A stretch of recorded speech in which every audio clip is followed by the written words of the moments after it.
Hello friends, क्या हालचाल, कैसे हैं आप सब। आज जो मैं मुद्दा उठा रहा हूँ वो मुद्दा का नाम है पीटीएम, पेरेंट टीचर मीटिंग। ये मुद्दा जो है ये इसलिए उठाया जा रहा है क्योंकि हाल ही में मैंने एक सेमिनार किया था जहां पर मैंने बच्चों को बोला था कि पढ़ाई के साथ हमें एक्स्ट्रा को करिकुलर एक्टिविटी में भी पार्टिसिपेट करना चाहिए।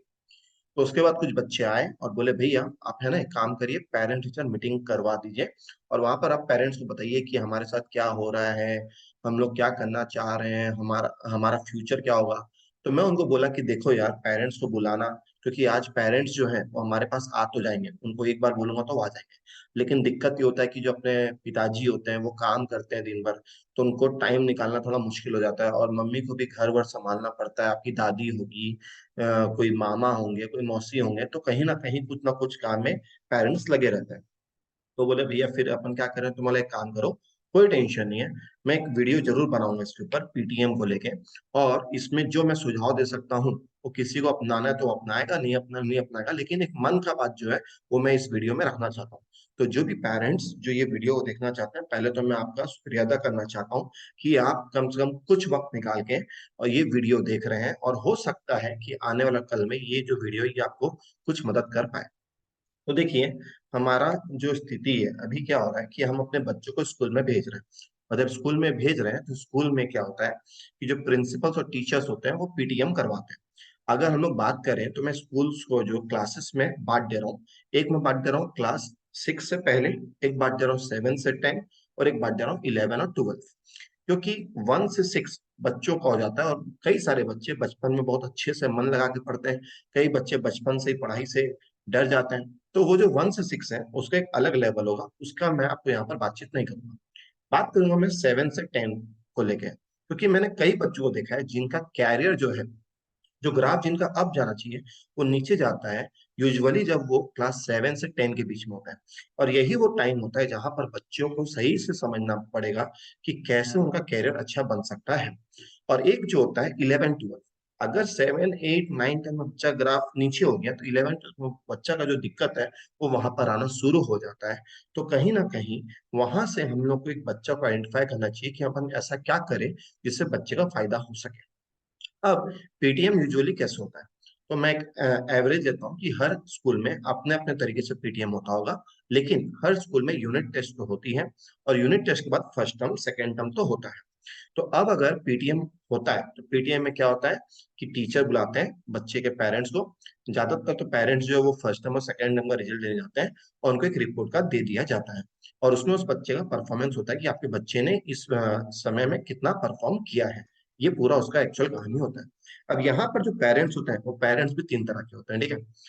पहले जो पेरेंट्स होते हैं वो होते हैं सीरियस पेरेंट्स, एकदम सीरियस। यानी कि जब भी आपका पीटीएम होता है तो वो पेरेंट्स जाते हैं, वो बच्चों से बातचीत करते हैं, वो टीचर से बातचीत करते हैं, और वो जानकारी जानना चाहते हैं कि कहाँ पर उनका बच्चा गलती कर रहा है। तो जहां पर वो गलती कर रहा है वो पेरेंट्स उसके ऊपर ध्यान देते हैं और उस गलती को ठीक करवाते हैं। तो ये पेरेंट्स को तो सैल्यूट है, क्योंकि ये जो है ये बच्चे का जो भविष्य है वो बना रहे हैं। क्योंकि उनको पता है कि भाई मेरा बच्चा का कहीं पर भी लैक नहीं होना चाहिए, जितना सुविधा अपन दे सकते हैं अपन देंगे, बस बच्चे का एक ही चीज है, रिजल्ट आना चाहिए और चीजों को समझना चाहिए। तो इन पेरेंट्स का तो कोई टेंशन नहीं है, इन पेरेंट्स के बच्चे को भी समझ में आ जाता है कि भाई अपने को तो मेहनत करना पड़ेगा, अपने को पूरा सीरियसली हर एक काम को सही समय में कंप्लीट करना पड़ेगा। एक सेकेंड तरह के पेरेंट्स होते हैं, वो होते हैं नॉन सीरियस पेरेंट्स। वो बेसिकली क्या होता है, उनको पता ही नहीं है, पहला चीज उनको पता ही नहीं है कि पीटीएम होने वाला है, और पता भी है तो वो आते ही नहीं है, वो बोलते हैं, ठीक है ना यार, अपने को पता अपना बच्चा कैसा परफॉर्म कर रहा है। तो ये जो पेरेंट्स होते हैं जो नॉन सीरियस होते हैं, इनका ये जब अपने बच्चों के ऊपर से अपना हक हटा देता है कि यार ठीक है ना यार, तुम देख लो ना, कोई दिक्कत नहीं है, वो अपने आप हो जाएगा, नहीं जाएंगे हम बाद में देख लेंगे। तो यहाँ पर बच्चा बोलता है ठीक है ना यार, पिताजी नहीं जा रहे हैं, बच्चे मम्मी नहीं जा रही है, कुछ काम होगा, और वहां पर वो बच्चा भी जो है उतना ध्यान देता नहीं है। लेकिन अगर उस जो नॉन सिटिज पेरेंट्स है अगर वो पीटीएम में चल जाते हैं, तो हो सकता है कि कुछ बात उनको दिल पे लगता, या कुछ बातें वो होती जिनके ऊपर वो हार्डवर्क करते हैं, उनके बच्चे मेहनत करते हैं और उनका भविष्य बन सकता है। पर नॉन सीरियस पेरेंट्स में इसमें मैं उनका कुछ बोलूंगा नहीं, क्योंकि वो उनका वक्त है, तकदीर है, उनके हालात हैं कैसे क्या है। पर वो अभी तक जैसे क्या है, बच्चों को उतना सीरियसली लेते नहीं है। उनको यही नहीं पता कि वो कौन सा क्लास में पढ़ रहा है, कौन सा सब्जेक्ट्स पढ़ रहा है क्या नहीं है। तो वहां पर वो क्या है, वो पूरा स्कूल के भरोसे, ट्यूशन के भरोसे छोड़ दिया उस बच्चे को। और उसका कैरियर जो है, बच्चा अगर मेहनत किया तो बन गया, नहीं हुआ तो बस वो जो है कुछ ना कुछ तो बनेगा, ये तो गारंटी, कुछ ना कुछ तो बनेगा। लेकिन हाँ, अपन उतना सीरियसली उसको ध्यान नहीं दे पा रहे, जहां पर उस बच्चे को जो समय हम लोग को देना चाहिए था, वो समय नहीं देने के कारण बच्चे का जो उन्नति है वो उतना हो नहीं पाता है। और तीसरे जो पेरेंट्स होते हैं, वो जोरदार पेरेंट्स होते हैं, वो होते हैं डीमोटिवेटेड या ब्लेमिंग पेरेंट्स। बेसिकली कुछ पेरेंट्स होते हैं जिनके अंदर एक गुस्सा होता है, और कुछ पेरेंट्स होते हैं जो शांत स्वभाव के होते हैं। इसमें स्वभाव का भी फर्क होता है। जो पेरेंट्स गुस्से वाले होते हैं, ठीक है, या जो ब्लेमिंग अपन बोल सकते हैं कि यार जिनका नेचर वैसा है, तो वो क्या करेंगे, स्कूल जाएंगे, बच्चे का मार्कशीट देखेंगे। अब मार्कशीट देखने के बाद बोलेंगे मैडम ये बच्चा कमी क्यों हुआ, तो मैडम बोलेगी देखिए इसमें ये कमी था, वो कमी था। तो टीचर को एकदम खुरकर सुनाएंगे, जो कि सुनाना भी चाहिए उनको, उनका उन्होंने पैसा दिया स्कूल को, तो वो चाहते हैं कि उनका बच्चा टॉप करे। वो अलग बात है, बच्चा जो घर में बैठ के बाकी टाइम वेस्ट कर रहा है वो सेकेंडरी चीज है, लेकिन जब स्कूल में पढ़ रहा है बच्चा, तो उसका टॉप करना चाहिए।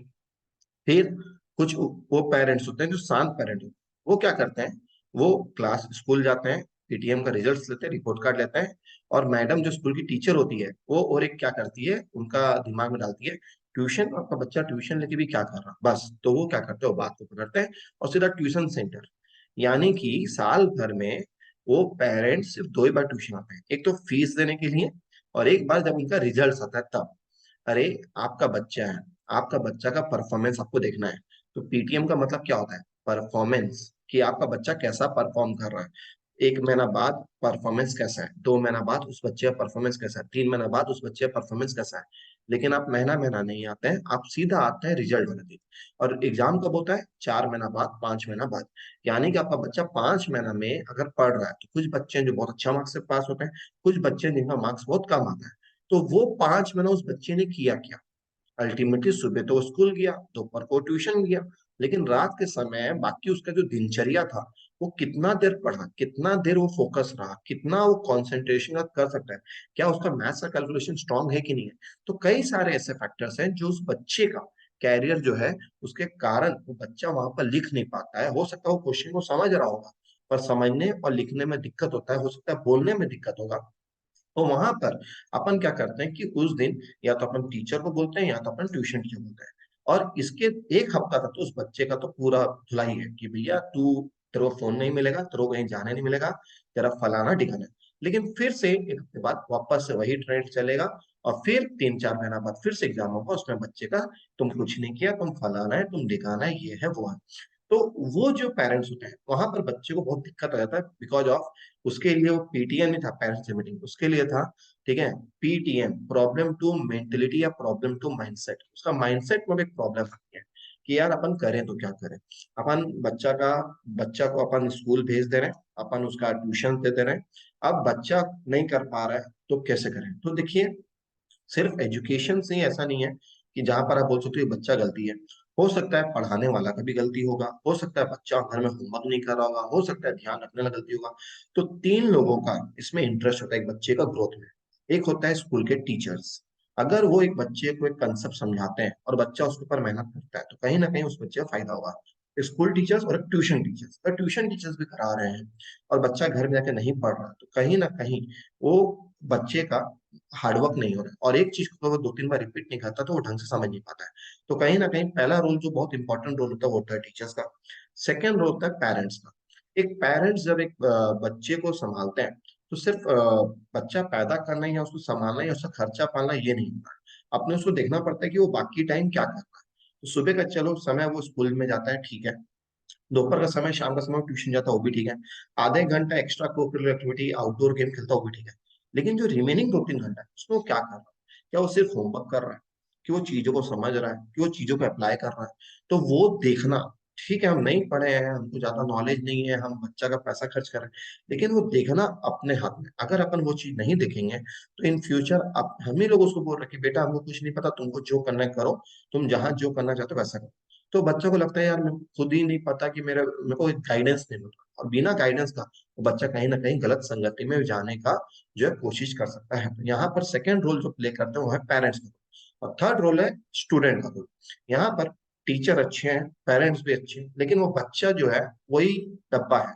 वो बोलता है यार क्या करूंगा करके, पढ़ाई लिखाई करके, कौन क्या किया है पढ़ाई लिखाई करके, फलाना ये है ढिकाना वो है। तो जब उस बच्चे का माइंडसेट में बस आ गया है, तो उसको चाह के भी वो पढ़ना नहीं चाहेगा, और जब वो चाह के भी पढ़ना नहीं चाहेगा तो कहीं ना कहीं उसका रिजल्ट खराब होगा। तो यहाँ पर अगर ये तीनों सही तरीके से मेहनत की है तो एक बच्चा का ग्रोथ होगा, और तीनों में से अगर अपन कोई भी एक चीज को लैक कर देंगे तो वो कहीं ना कहीं आने वाला टाइम में उसको दिक्कत आएगा, और वो सही तभी हो सकता है जब पीटीएम होगा। तो इसीलिए पीटीएम कंडक्ट कराया जाता है, ताकि आपको हर 2-2 महीना, 3-3 महीना, 4-4 महीने में परफॉर्मेंस पता चलता रहे। और जिस बच्चे का परफॉर्मेंस क्लास 8 में 9 में 90% है, और 10 में भी 90% है, यानी कि वो ओवरऑल ठीक है। लेकिन अगर 8 और 9 में 80-90% है और 10 में 95% है, यानी कि उसका परफॉर्मेंस बढ़ रहा है। तो पीटीएम में हम लोग को परफॉर्मेंस इवेलुएट करना चाहिए कि बच्चे का परफॉर्मेंस जो हर टाइम है वो बढ़ रहा है कि नहीं। अगर उतना भी है मतलब उसका घट नहीं रहा है, लेकिन जहां उसका परफॉर्मेंस का परसेंटेज घटना शुरू हो रहा है तो कहीं ना कहीं दिक्कत आ जाएगा। तो यहाँ पर फिर हम लोग को एक स्ट्रिक्ट एक्शन लेना पड़ सकता है अगर हम बच्चे का भविष्य चाहते हैं तो अब सिंपल सा कहानी है कि पेरेंट्स के जो वेराइटीज हो तो अपने 3 तरह के हो गए। अब पीटीएम कंडक्ट क्यों किया जाता है, तो देखिए पीटीएम सीधा है कि एक बच्चा का कैसा प्रोग्रेस चल रहा है क्लास में, वो कैसा परफॉर्म कर रहा है वो पता करना होता है।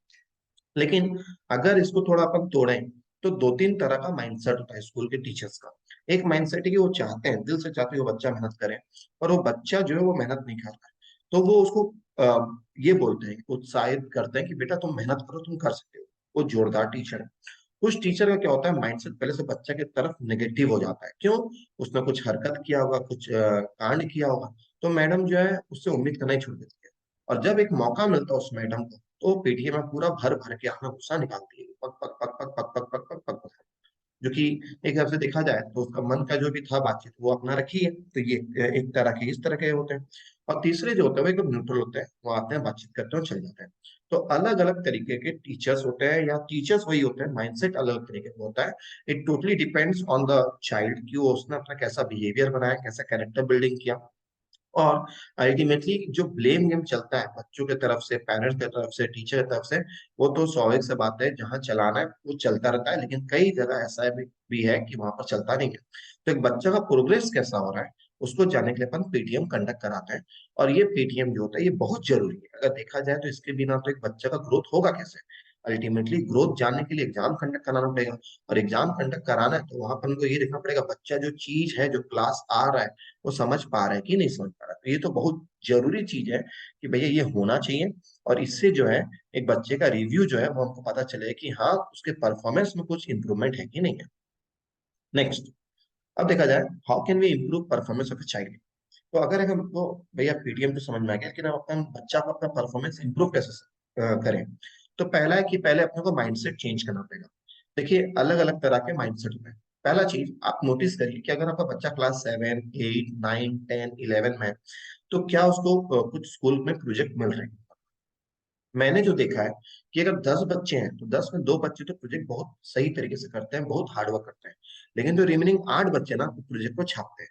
इनफैक्ट मैंने भी अपने कैरियर में प्रोजेक्ट को छापा है। तो मैं इसमें ये नहीं बोलना चाहता हूँ कि भाई मैं सही हूँ बाकी सब गलत है, नहीं। हम लोग एक माहौल में पैदा हुए हैं, हम लोग जो देखते हैं वही चीज सीखते हैं। तो मैंने देखा कि यार प्रोजेक्ट करना है, प्रोजेक्ट का क्या होगा, हम लोग को सबमिट करना है एक पार्टिकुलर डेट के अंदर। शुरू में हम लोग उसके ऊपर हार्डवर्क करते नहीं है, तो आखिरी में हम लोग को पता है कि सबमिट करेंगे तभी हम लोग एग्जाम में बैठ पाएंगे। तो हम लोग क्या करते हैं, जो कर चुका होता है प्रोजेक्ट उससे मांगते हैं, और धाए धाए से क्या करते हैं पूरा छापते हैं। सिर्फ जो नाम होता है वो नाम को अपन अपना नाम से चेंज कर लेते हैं, और बाद में वो प्रोजेक्ट सबमिट भी कर लेते हैं। कोई देखा तो ठीक, नहीं देखा ठीक, मार्क्स मिला तो ठीक, नहीं मिला तो ठीक, ये वाला कहानी होता है। तो यहाँ पर एक बच्चा जब केस स्टडी काम नहीं करेगा, जब प्रैक्टिकल काम नहीं करेगा, तो कहीं ना कहीं उसके कैरियर में दिक्कत आएगा। तो हमको सबसे पहले ये चीज देखना है कि क्या उसको स्कूल में प्रोजेक्ट्स मिल रहा है, क्या वो प्रोजेक्ट अपने मेहनत से कर रहा है, क्या वो कहीं पर प्रोजेक्ट को छाप तो नहीं रहा है। तो पहला तो अपने को वो चीज को ध्यान देना है। सेकेंड, अपने को ये देखना है कि यार उस बच्चे का पढ़ाई लिखाई चल रहा है वो पेरेंट्स को करना ही पड़ेगा। वो कैसा पढ़ रहा है। तो जो रात को 8 से लेकर 11-12 बजे तक बच्चे घर में रहते हैं रात के समय, वो किस तरीके से पढ़ रहे हैं।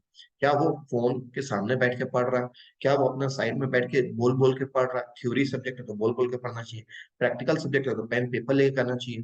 तो अगर वो एवरीडे कर रहा है या हफ्ता में 4 से 5 दिन कर रहा है, तब तो भैया आपका बच्चा जो है वो सही ट्रैक पे चल रहा है। लेकिन अगर वो खाली क्लास का होमवर्क कर रहा है, वो बोल बोल के नहीं पढ़ रहा है, वो शांत स्वभाव का हो गया है, वो इंट्रोवर्ट हो गया है, तो कहीं ना कहीं दिक्कत आ रही है, और वो दिक्कत आने वाले समय में बढ़ेगी, कम तो नहीं होगी। तो हम लोग को वो देखना है कि बच्चा जो है, उससे मिलना, उससे बातचीत करना कि तुमको दिक्कत क्या आ रहा है, तेरा परफॉर्मेंस खराब क्यों हो रहा है, तुम क्लास समझ में नहीं आ रहा है, स्कूल समझ में नहीं आ रहा है। जब हम उससे बातचीत करते हैं, हो सकता है उसका कोई मजाक उड़ा मतलब उसका कोई मजाक उड़ा रहा है कोई स्कूल में या क्लास में, तो वो सारी चीजों को हमको समझना पड़ेगा। थर्ड, देखिए, पेरेंट्स बनना एक बहुत बड़ा वरदान है, मैं तो सिंपल से बिलीव करता हूँ। और अभी हाल ही में मेरे बच्चे का भी एक पीटीएम हुआ था जहां पर मैं गया था। तो मुझे पता था मेरा बच्चा उतना अच्छा परफॉर्म नहीं कर पाएगा, लेकिन उसने जितना किया मैं बहुत खुश हूँ, मैं बहुत सेटिस्फाइड हूँ। और साथ में मैंने देखा कि उससे क्लास के कई बच्चे जो बहुत अच्छा परफॉर्म किए, तो मुझे खुशी लगा कि हाँ चलो यार, बच्चे परफॉर्म कर रहे हैं। तो वहां पर अपन वहां देखे कि अपन कहाँ कहाँ पर लैग कर रहे हैं, और अपन जहाँ लैग कर रहे हैं उसको अपन इम्प्रूव करने का पूरा कोशिश करेंगे, ताकि आने वाले वक्त में अपना बच्चा भी अच्छा परफॉर्म करे। हर माँ बाप का यही उम्मीद है। तो कहीं ना कहीं रेस्पॉन्सिबिलिटी जो होता है वो अपने को ही लेना पड़ेगा, क्योंकि बच्चा अपना है। तो उसके पीछे अपन जितना समय दे सकते हैं, जितना उससे बातचीत कर सकते हैं, जितना उसका मन का बात समझ सकते हैं, वो बहुत ज्यादा जरूरी होता है उस बच्चे का ग्रोथ के लिए। तो ये जो है, ये कुछ चीजें हैं जो हम लोग को ध्यान रखनी चाहिए। और अगर कोई पीटीएम उटीएम होता है तो हम लोग को बच्चे को बोलना चाहिए कि चल, हम भी तेरे साथ तेरा पीटीएम में चलते हैं। क्या होगा, ज्यादा से ज्यादा टीचर कुछ बोलेंगे, सुनेंगे, समझेंगे मैटर को। और एक अलग नेगेटिव अप्रोच से नहीं जाना चाहिए, हमेशा एक पॉजिटिव अप्रोच से जाना चाहिए, कि हाँ अपने को पता चले कि कहाँ कहाँ पर अपन बच्चा को सुधार सकते हैं। नेक्स्ट, क्या कोई दूसरा ऑप्शन है? देखिए, ऑप्शंस तो मार्केट में कई सारे हैं। अभी मुझे पढ़ाते हुए 10 साल, 10 साल से मैंने क्या देखा कि हमारे अगर सेंटर में अगर अपन एक एवरेज लें कि 25 बच्चे पढ़ रहे होते हैं एक क्लास में, 25 में 6-7 बच्चे तो टॉपर है, उनको कोई टेंशन ही नहीं है, वो मेरे पास पढ़े, दुनिया कोई कोना में पढ़े, वो टॉप कर लेंगे। उसमें से अगर अपन 6-7 को हटा दें तो 18 बच्चे बचते हैं। अब 18 में 10-12 बच्चे होते हैं एवरेज। एवरेज का मतलब है जो 60% से लेकर 70-80% तक लाते हैं। उनके अंदर कभी भी ये मोटिवेशन नहीं होता कि अपन टॉप करें। क्यों? क्योंकि वो एवरेज ला रहे हैं, वो सेटिस्फाइड है, उनको ये लगता है कि टॉप करके क्या होगा। तो कहीं ना कहीं वो माइंडसेट में प्रॉब्लम आ जाता है। और तीसरे होते हैं जिनको लिखना नहीं आता है, जो समझ रहे हैं पर बहुत स्लोली लिख रहे हैं, जिनको कैलकुलेट करना नहीं आता है, उनका जो है उनका डगमगा रहा है, मतलब उनका कैरियर जो है वो बहुत ज्यादा डगमगा रहा है। तो उनको सिर्फ खाली ट्यूशन लेने से या स्कूल जाने से नहीं होगा, उनके ऊपर तो डबल ट्यूशन, ट्रिपल ट्यूशन लेना पड़ेगा। क्या भैया, एक पेरेंट्स थे हमारे पास, उनको बोले मेरा बच्चा मैथ्स में वीक है, अगर चाहिए तो हम 3 ट्यूशन लगाने के रेडी हैं। तो ट्यूशन क्यों लगा रहा है? ताकि वो जो सब्जेक्ट उसको जो डर लग रहा है, अगर वो उसके ऊपर हार्डवर्क करता रहेगा, करता रहेगा, करता रहेगा, तो कुछ समय बाद, एक बार में नहीं, कुछ समय बाद उसका डर हटेगा। और आजकल क्या होता है, बच्चे का दिक्कत क्या होता है, बच्चा इंट्रोवर्ट होते जाता है, वो स्टेज फियर उसके अंदर होता है, वो कुछ बोलने से पहले डरता है। तो हम लोग खुद अभी हाल ही में जो सेमिनार करा रहे हैं वो हम उन बच्चों के लिए करा रहे हैं जहाँ हमारा एक कॉस्ट लग रहा है। पर यहाँ क्या हो रहा है, बच्चे का बेनिफिट हो रहा है कि अपार्ट फ्रॉम ट्यूशंस जो कि वो हफ्ता में 6 दिन तो पढ़ ही रहा है, स्कूल जो कि 6 दिन पढ़ रहा है, संडे बेसिकली क्या होना चाहिए, उसकी ग्रोथ के लिए अपने को बातचीत करना चाहिए। उस बच्चे का ग्रोथ कैसा होगा, वो बच्चे को क्या चीज खाना चाहिए, क्या चीज नहीं खाना चाहिए। जब मतलब कहने का अर्थ है कि संडे जो होना चाहिए वो एक फन डे होना चाहिए, जहाँ पर 4-5 घंटा बच्चा अपने आप से दोस्ती करे, अपने आप को जाने, उसका जो स्टेज फियर है वो खत्म हो। तो इसके ऊपर हमने सेमिनार कराया था। अगर आपको उसके ऊपर मुझे बातचीत करना तो आप हमसे कांटेक्ट कर सकते हैं। हम ये कोशिश कर रहे हैं कि इससे क्या है, बच्चा का इम्प्रूवमेंट हो हुआ तो ठीक, नहीं हुआ तो भी कोई दिक्कत नहीं, कम से कम हमने ट्राई तो किया। तो ये अपना थिंकिंग है कि हाँ, ऑप्शंस कई सारे हैं, आप भी कुछ ऑप्शंस ट्राई कर सकते हैं, और खोजेंगे तो आपको कुछ ना कुछ ऑप्शन तो मिल जाएगा। नेक्स्ट, पीटीएम कंडक्ट कैसे कराना चाहिए? देखिए, अब तो पीटीएम जो होता है वो तो होता है, लेकिन आने वाला टाइम में कैसे कंडक्ट होना चाहिए, तो पहला है review the quality of teacher. Teacher का क्वालिटी देखिए, अभी हाल ही में मैंने एक वीडियो देखा था रविश कुमार का, जिसमें उन्होंने एक स्टूडेंट का एक इंटरव्यू लिया था। वो स्टूडेंट डीयू का है, दिल्ली यूनिवर्सिटी का, और अभी वो ऑक्सफोर्ड यूनिवर्सिटी और वो सब जगह में पढ़ रहा है। तो उससे पूछा गया कि भैया, इंडिया में और विदेश में पढ़ाई में क्या फर्क है। उसने 2 पॉइंट बहुत जोरदार बोला जो मुझे बहुत पसंद आया। पहला बोला कि इंडिया में खराबी क्या है, मतलब खराबी तो नहीं, इंडिया का प्रॉब्लम क्या है देखा जाए तो, एक दिक्कत क्या है कि इंडिया में अटेंडेंस कंपलसरी होता है। तो बच्चा को क्लास में कुछ समझ में आए नहीं आए, उसको 70% अटेंडेंस तो कंपलसरी जाना ही पड़ेगा। तो अगर एक बच्चे का सुबह का समय जहां पर वो क्लास जा रहा है उसको उसको समझ में नहीं आ रहा, तो वो उसका एक टाइम वेस्ट हो रहा है। लेकिन विदेश में अटेंडेंस कंपलसरी नहीं है, उस बच्चे के ऊपर डिपेंड करता है कि उसको क्लास जाना है कि नहीं जाना है। तो अगर टीचर अच्छे होंगे, प्रभावित करने वाला टीचर होगा, तो बच्चा जाएगा। और टीचर अगर उतने जोरदार नहीं होते, बच्चा नहीं जाएगा। तो पहला चीज तो है अटेंडेंस का। और सेकंड चीज वो बोलते हैं कि इंडिया में क्या होता है, बच्चा का परफॉर्मेंस देखा जाता है कि बच्चा का 50 आ रहा है, 60 आ रहा है, 70 आ रहा है, तो उसको एक परफॉर्मेंस रेटिंग दिया जाता है। लेकिन विदेश में टीचर को परफॉर्मेंस रेटिंग दिया जाता है। आप जो टीचर के पास क्लास करने जा रहे हैं उनको एक रैंक दिया जाता है कि वो डाउट कितना सॉल्व किए हैं, आपको कितना सपोर्ट किए, आपको चीजों को अच्छे से समझा रहे हैं कि नहीं समझा रहे हैं, टेस्ट कितना ले रहे हैं। तो जब एक टीचर का परफॉर्मेंस रेटिंग वहां पर अच्छा होता है, तो हर एक को पता है कि भैया वो टीचर जोरदार होगी, तो वहां पर सारे बच्चों का भीड़ हो जाता है। टीचर परफॉर्मेंस अच्छा नहीं है तो टीचर भी खुद चाहेगा कि मेरा परफॉर्मेंस अगले बार अच्छा हो। तो यहाँ पर कहीं ना कहीं ग्रोथ उस कॉलेज का होगा, उस यूनिवर्सिटी का होगा, जहाँ पर ऐसे टीचर है जो अपने ग्रोथ के लिए हार्डवर्क कर रहे हैं। तो पहला है कि टीचर का एक क्वालिटी देखना बहुत ज्यादा जरूरी है। अगर वो अच्छा हो गया तो कहीं ना कहीं पीटीएम जो है वो बहुत जोरदार तरीके से आने वाला समय में अपने को मदद कर सकता है। Second, set A progress report of teacher and student. Progress report तो जरूरी है, एक टीचर किस तरीके से प्रोग्रेस करा रही है। ठीक है, अगर हम देखते हैं स्कूल में हमें कैरिकुलम मिल जाता है कि फर्स्ट टर्म में ये सारे चैप्टर्स आएंगे, सेकंड टर्म में ये चैप्टर्स आएंगे। और धीरे धीरे क्या होता है, टीचर कुछ चैप्टर हटा देती है, कुछ जोड़ देती है। अरे भैया, इनफैक्ट अगर आप देखते हो ना, हम लोग खुद अकाउंट्स अकाउंट्स पढ़ाते हैं, हम लोग को बहुत दिक्कत होता है क्योंकि जो इंपॉर्टेंट चैप्टर है वो सिलेबस से हट गया है। अब वो बच्चे को पढ़ाए कैसे, समझाए कैसे, दिक्कत ही आती है। तो कहीं ना कहीं प्रोग्रेस रिपोर्ट टीचर का भी होना चाहिए कि अपन कैसा परफॉर्म कर रहे हैं अपना, जो बच्चे को अपन हार्डवर्क कर पा रहे हैं कि नहीं कर पा रहे हैं, उस बच्चे को कुछ हमारा क्लास समझ में आ रहा है कि नहीं। और दूसरा स्टूडेंट, उनके बिना तो कुछ होगा नहीं, तो उनका भी एक प्रोग्रेस रिपोर्ट जरूर से बनना चाहिए, जो कि महीना महीना बनाइए, हफ्ता हफ्ता बनाइए, 15 15 दिन बनाइए, ताकि वो एक महीना में क्या सीखा, कुछ तो सीखा होगा, कुछ तो जानकारी होगा, उसका आइडियोलॉजी क्या है। अभी मैंने एक सेमिनार किया था, वहां पर मैंने 30 35 बच्चे थे जो कि क्लास 10 के नीचे थे, और मैंने पूछा आप सबके आइडल कौन है। तो उसमें से 20 बच्चा कोई आइडल ही नहीं है। ये तो जोरदार चीज है यार कि उनका आइडल ही नहीं है। तो वो बच्चे के अंदर जब तक हम लोग वो डालेंगे नहीं, बेटा क्या बनना है तुमको, कैसे बनना है तुमको, तुम्हारा प्लान क्या है बेटा, तो वहां पर वो बच्चे क्या है फोकस शिफ्ट हो जाता है। हम लोग को फोकस में बच्चे को रखना चाहिए, जिसके लिए हम लोग को उसका एक रिपोर्ट बनाना चाहिए।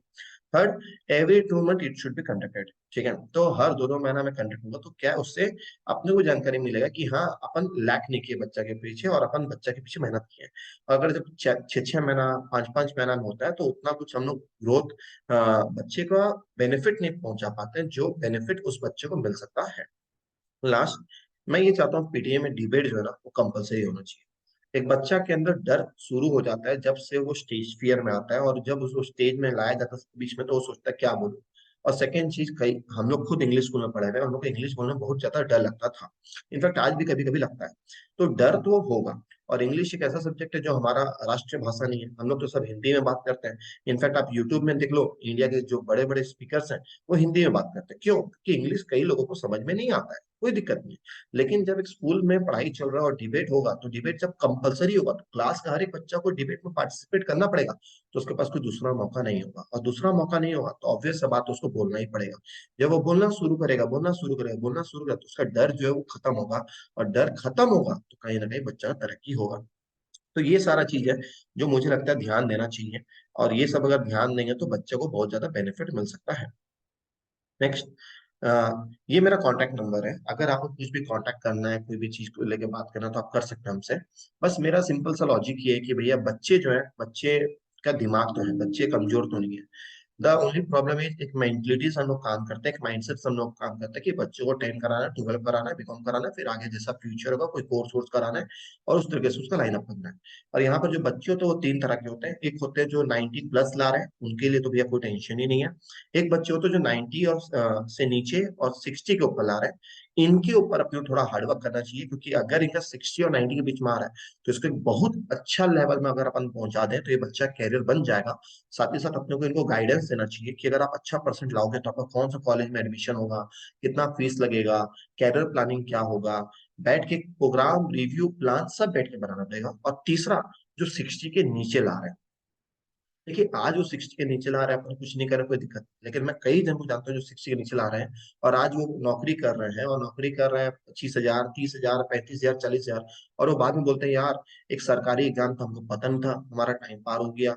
आज वो लोग सेटिस्फाइड नहीं है। तो देखिए ये जो 60 के नीचे ला रहे हैं ना, इनके ऊपर तो डबल ट्रिपल मेहनत करना पड़ेगा, क्योंकि इनको एक बार अगर वो परसेंटेज छप गया इनका, तो आने वाले टाइम में कुछ ना कुछ तो करेंगे, उसमें कोई दिक्कत नहीं। लेकिन अभी वो टाइम है जहां पर हम उसके ऊपर डबल ट्रिपल मेहनत करके उसका परफॉर्मेंस को थोड़ा बढ़ा सकते हैं।